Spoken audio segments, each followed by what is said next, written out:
Indian box ഓഫീസിൽ മലയാളത്തിളക്കം. Strike റേറ്റിൽ ഞെട്ടി മറ്റു ഭാഷക്കാർ. നിങ്ങൾ ആദ്യമായിട്ടാണ് ഈ ചാനൽ കാണുന്നതെങ്കിൽ എല്ലാവരും ഒന്ന് സബ്സ്ക്രൈബ് ചെയ്താൽ ബെല്ലൈക്കൺ അമർത്തി ഒന്ന് ലൈക്ക് ചെയ്യാൻ ശ്രമിക്കുക. 33% വിഹിതമുള്ള ഹിന്ദിക്ക് പിന്നിൽ ആഭ്യന്തര ബോക്സ് ഓഫീസ് വരുമാനത്തിൽ ഉയർന്ന രണ്ടാമത്തെ അനുപാതം തെലുങ്കിനൊപ്പം തന്നെ മലയാളത്തിന് സ്വന്തമാണ്. 6 മാസത്തിനിടെ ഇന്ത്യൻ സിനിമാ രംഗത്തെ ഏറ്റവും വലിയ ബോക്സ് ഓഫീസ് സ്ട്രൈക്ക് റേറ്റുള്ള ഇൻഡസ്ട്രിയായി മാറിയിരിക്കുകയാണ് മലയാള ചലച്ചിത്ര രംഗം. 2024 മലയാള സിനിമയെ സംബന്ധിച്ച് ഒരു ബ്ലോക്ക് ബസ്റ്റർ വർഷമാണ്. ഇന്ത്യയിൽ ആദ്യ 5 മാസത്തിനുള്ളിൽ മലയാള സിനിമയുടെ ബോക്സ് ഓഫീസ് കളക്ഷൻ 720 കോടിയിലെത്തിയിട്ടുണ്ട്. 4 ചിത്രങ്ങൾ 100 കോടിക്ക് മുകളിൽ നേടി. ഓർമാക്സ് മീഡിയയുടെ കണക്കുകളനുസരിച്ച് മെയ് വരെയുള്ള 5 മാസങ്ങളിൽ ഇന്ത്യയിലുടനീളമുള്ള 3791 കോടി ബോക്സ് ഓഫീസ് കളക്ഷൻ ഉണ്ടാക്കിയ അതിൽ 19% മലയാള സിനിമകളുടേതാണ്. മലയാളം സിനിമകളിൽ മഞ്ഞുമ്മൽ ബോയ്സ്, ആടുജീവിതം, ആവേശം എന്നിവ ഈ മലയാള സിനിമകളിൽ ഏറ്റവും മികച്ച 10 കളക്ഷൻ സിനിമകളിൽ ഉൾപ്പെട്ടുവെന്നും ഓർമാക്സ് മീഡിയ റിപ്പോർട്ട് ചെയ്യുന്നു. പ്രേമലു ആണ് മലയാളത്തിൽ നിന്നും 100 കോടി കടന്ന മറ്റൊരു ചിത്രം. ഹിന്ദി ഉൾപ്പെടെയുള്ള മറ്റു ഭാഷകളിൽ ദുർബലമായ ഉള്ളടക്കങ്ങൾ ഉള്ള ചിത്രങ്ങൾ വരുമ്പോൾ വൈവിധ്യമാർന്ന ഉള്ളടക്കങ്ങളാണ് മലയാള സിനിമകളുടെ വിജയത്തിന് കാരണമെന്നാണ് വിദഗ്ധർ പറയുന്നത്.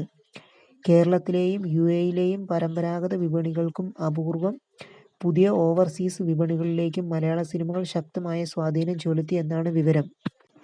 അതേസമയം ആഗോളതലത്തിലെ കണക്കുകൾ നോക്കിയാൽ മലയാള സിനിമ ഇതിനകം 1000 കോടി നേടിയിട്ടുണ്ട്. ഇതാദ്യമായാണ് മലയാള സിനിമ ഇത്തരം ഒരു നേട്ടം കൈവരിക്കുന്നത്. ആഗോളതലത്തിൽ ഇതുവരെ 1000 കോടിയോളം കളക്ഷൻ മലയാള സിനിമ നേടിയെന്നതാണ് അത്. പുതുവർഷം പിറന്ന് വെറും 5 മാസത്തിലാണ് ഈ നേട്ടം എന്നത് ശ്രദ്ധേയമാണ്.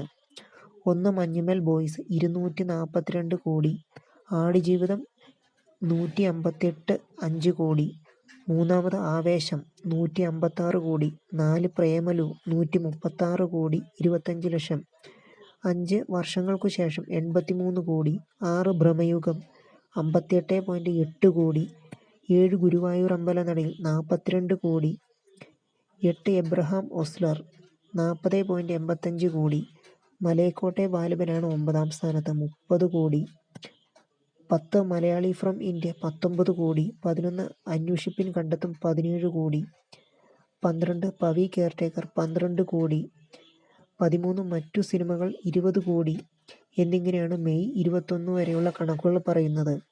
മലയാള സിനിമയുടെ ഈ വർഷത്തെ ആദ്യ 10ലെ വൻ വിജയം സംബന്ധിച്ച് നിർമ്മാതാവ് മുകേഷ് ആർ മേത്ത ഇക്കണോമിക് ടൈംസിനോട് പറഞ്ഞത് ഇതാണ്.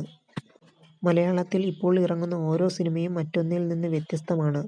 കണ്ടന്റിന്റെ ആവർത്തനമില്ല.